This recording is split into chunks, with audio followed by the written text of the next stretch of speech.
예루살렘에 있는 사도들이 사마리아도 하나님의 말씀을 받았다 함을 듣고 베드로와 요한을 보내매 그들이 내려가서 그들을 위하여 성령 받기를 기도하니 이는 아직 한 사람에게도 성령 내리신 일이 없고 오직 주 예수의 이름으로 세례만 받을 뿐이더라.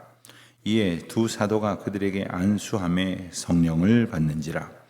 시몬이 사도들의 안수로 성령 받는 것을 보고 돈을 들여 이르되 이 권능을 내게도 주어 누구든지 내가 안수하는 사람은 성령을 받게 하여 주소서 하니 베드로가 이르되 네가 하나님의 선물을 돈 주고 산 줄로 생각하였으니 내 은과 네가 함께 망할지어다.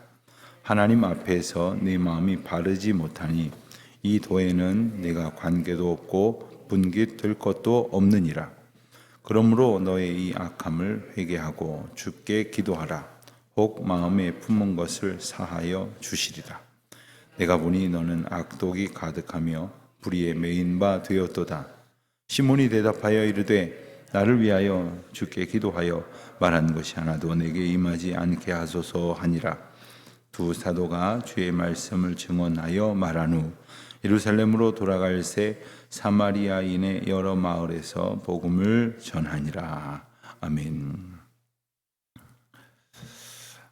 사도들이 예루살렘에 임한 핍박으로 인하여 흩어지고 또한 성령님의 인도하심을 따라서 저들에게 맡기신 복음을 들고 그리고 사명을 따라 이리저리 흩어지는 중에 우리가 어제 말씀에서 본 것처럼 초대교회의 첫 7 일꾼 중에 한 사람이었던 빌립 집사가 이제 예루살렘으로부터 북쪽에 위치한 사마리아 성에 이르러 복음을 전했다 하는 내용을 우리가 어제 보았습니다. 예루살렘에 있는 사도들에게 이제 소식이 전해지기를 사마리아에도 하나님의 말씀이 전해졌다. 사마리아 사람들이, 즉 사마리아에 있는 하나님을 알지 못했던 사람들이 하나님의 말씀을 받아들였다라는 소식을 전해 듣게 되었습니다. 그리고 나서 베드로와 요한을 보냈습니다. 그런데 이 한 절 14절 말씀에 함축되어 있는 그 구절을 보면 이 사마리아를 예루살렘에 있는 사도들이 어떻게 생각했었는지와 또한 지금 어떻게 생각하고 있는지를 극명하게 대비되어져서 우리가 볼 수가 있습니다. 사마리아 사람들은 우리가 잘 아는 대로 이스라엘, 특별히 유다 사람들에게 있어서는 아주 경멸의 대상이었고, 그리고 그들을 상종조차 하지 않으려고 개와 같은 짐승처럼 여기는 그러한 대상들이었습니다. 그러니 그들에게 있어서 선한 마음을 가지고 다가가려고 하지도 않았고, 그리고 무슨 좋은 일이 있기를 바라지도 않았으며, 또한 그들을 위하여 어떠한 수고도 감당하려고 하지 않는 것이 지금까지의 일반적인 생각들이었습니다. 그런데 사마리아에 하나님의 말씀을 들고 찾아간 이가 있었고, 그리고 그것은 한 사람의 의지나 결단이 아니라 성령님의 인도하심이라고 하는 사실을 그들이 깨달았습니다.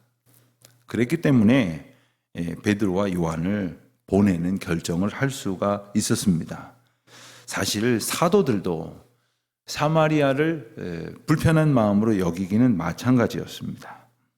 누가복음 9장 51절로 54절에 보면 그들이 어떻게 사마리아를 생각하고 있었는지를 알 수 있는 그런 에피소드가 등장을 합니다.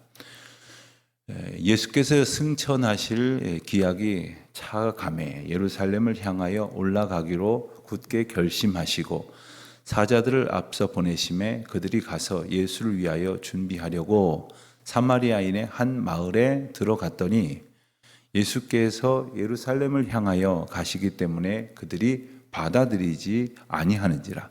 제자 야고보와 요한이 이를 보고 이르되 주여 우리가 불을 명하여 하늘로부터 내려 저들을 멸하라 하기를 원하시나이까. 예수님의 일행이, 즉 예수님과 제자들이 이제 복음을 전하러 이리저리 다니시다가 이 사마리아 지역을 지나가시는 상황이었습니다. 그런데 그들이 지나가는 것조차 용납하지 아니하였다 하는 겁니다. 그때에 이제 요한이 야고보와 함께 사마리아를 불러 심판해 달라고 하나님 앞에 기도하는 것이 어떻겠느냐라는 취지로 예수님께 건의를 하는 그러한 장면입니다.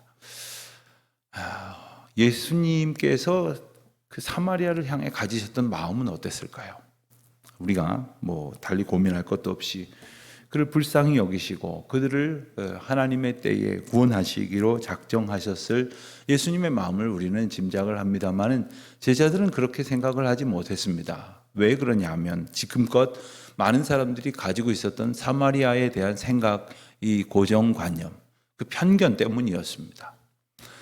지금이야 좀 자연스러워졌지만 80년대만 하더라도 선교사 파송을 할 때에 일본으로 선교 사역지를 지망하시는 분들을 향하여 왜 꼭 일본으로 가야 하려느냐, 이런 질문이 많이 주어졌다고 합니다.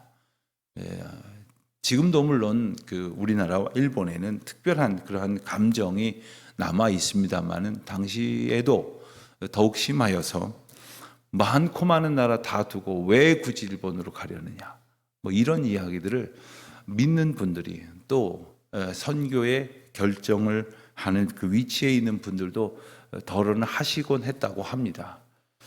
사마리아를 여겼던 예루살렘의 사람들의 마음은 우리가 혹 일본 또는 일본인들에 대한 생각과는 비교할 수 없을 정도로 힘들고 어려운 생각들이었습니다. 그럼에도 불구하고 이제 그들이 베드로와 요한을 보냈던 것, 그리고 그들을 통하여 사마리아에 있는 사람들이 성령 받기를 기도하게 한 일, 이것은 모두 성령께서 예루살렘에 있는 사도들의 마음을 감동시키셨기 때문입니다.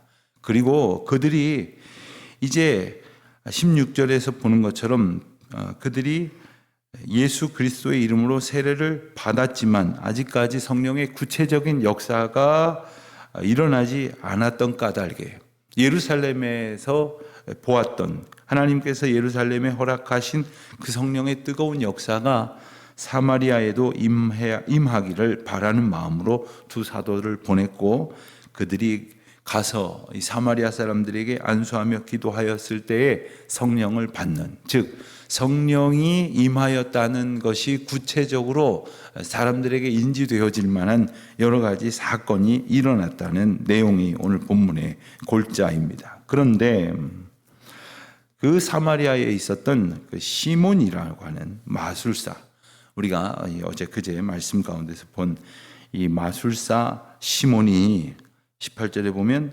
사도들의 안수로 성령 받는 것을 보고 돈을 주었다고 했습니다. 그러면서 말하기를 이 권능을 내게도 주어 누구든지 내가 안수하는 사람은 성령을 받게 하여 주소서라고 말했다는 거예요. 그가 어떤 그 마음 가운데에 바라고 원했던 것은, 갈망했던 것은 그 사도들을 통해서 놀라운 역사, 그 초자연적이고 그리고 인간의 인식을 넘어서는 그러한 사건이 현상적으로 벌어지는 것을 보고 신기하게 여겼던 것은, 그가 바로 그렇게 사람들이 생각하는 것 이상의 능력을 보여서 사람들에게 주목을 받고 그리고 높여지고, 그리고 나아가서는 사람들에게 가지고 있었던 것을 빼앗으려는 그런 악한 마음을 품고 있었기 때문입니다.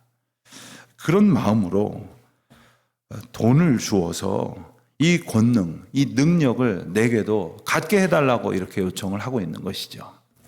그는 정말 하나님의 말씀을 제대로 이해하지 못하고 있는, 하나님의 권능을 제대로 이해하지 못하고 있는 무지한 그러한 사람의 모습이 아닐 수 없습니다. 어찌하여서든지 자기가 원하는 것을 얻기 위하여 돈으로 하나님의 권능을 살 수 있을 것이라고 생각을 했다는 것이죠.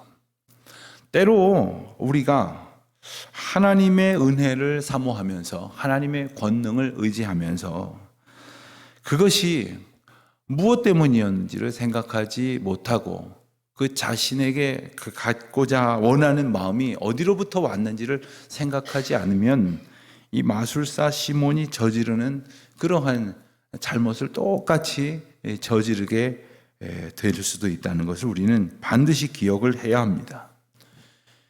그들이 지금 생각하고 있는, 이 사마리아 사람들이 생각하고 있는 것과는 전혀 다른 동기로 지금 사도들을 바라보고 있습니다.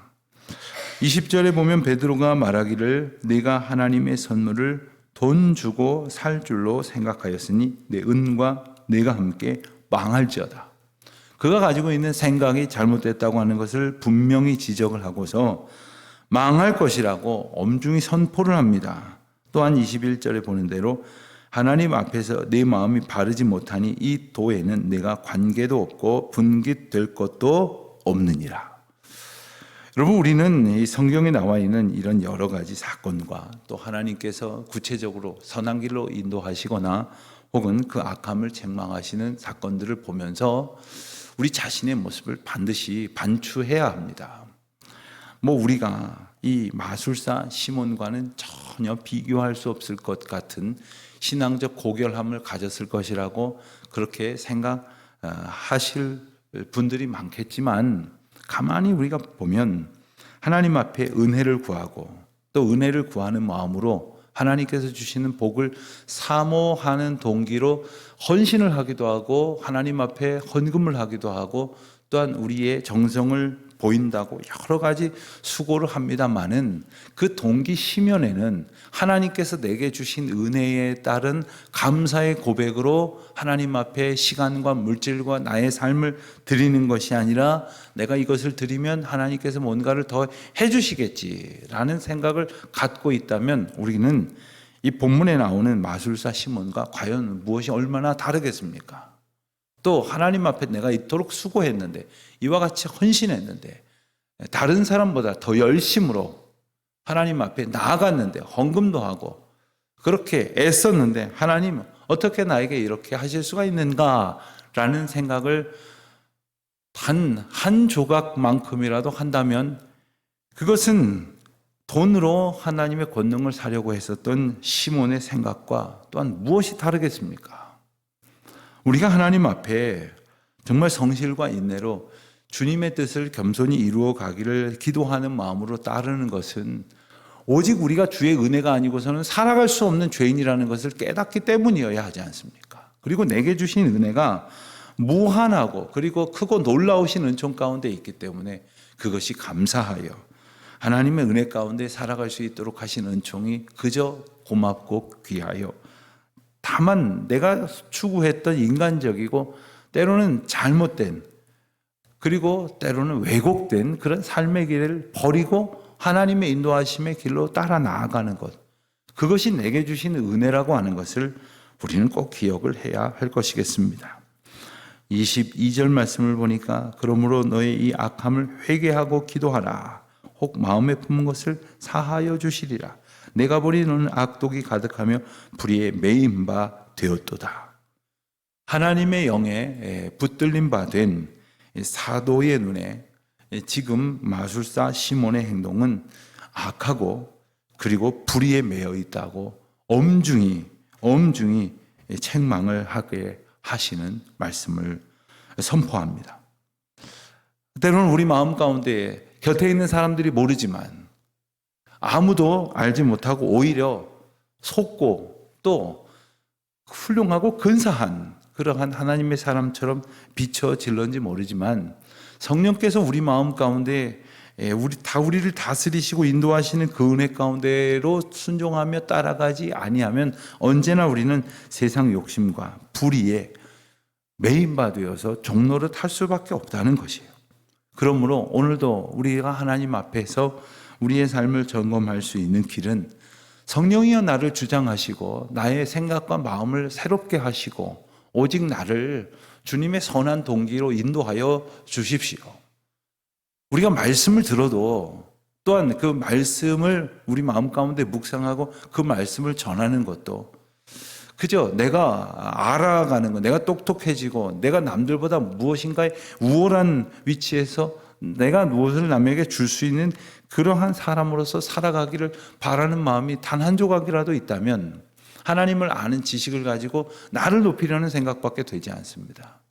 하나님께서 우리를 하나님을 아는 지식 가운데로 인도하시는 것은 내가 죄인인 것을 알게 하시고 내가 하나님 앞에 자복할 때 나를 구원하시고 새롭게 하신 은혜를 베푸신다는 것을 알게 하시는 은혜로부터 우리가 그 은혜가 우리뿐만 아니라 다른 모든 사람들에게도 선포될 수 있도록 주님의 통로로 사용하신다는 사실을 우리는 기억해야 할 것이겠습니다. 25절 보는 대로 두 사도가 주의 말씀을 증언하여 말한 후 예루살렘으로 돌아갈새 사마리아인의 여러 마을에서 복음을 전하니라. 하나님의 복음이 성령의 역사 가운데 더욱더 확장되어지되 온전히 확장되어지는 아름답고 귀한 선교의 일들을 우리는 본문을 통해서 보게 됩니다. 성령으로 살아가는 사람들, 말씀으로 살아가려는 사람들에 의해서 오늘도 그와 같은 역사가 일어나게 될 것입니다. 그리고 그 일은 성령님께서 주관하시는 것인즉 저와 여러분이 오늘도 어느 삶의 자리에서 어떻게 사용되어지든 간에 주 뜻대로 쓰임받는 감격을 누리시기를 주의 이름으로 축원드립니다. 기도하겠습니다. 하나님 아버지, 오늘도 오직 저희를 향하여 아무 공로 없는 죄인된 저희를 향하여 선물로 주신 놀라운 믿음과 성령의 은혜가 저희를 온전히 사로잡아 주시옵시고 그 뜻대로 살아가는 저희들의 삶으로 주님 앞에 영광 돌리게 하옵소서. 예수님의 이름으로 기도드립니다. 아멘.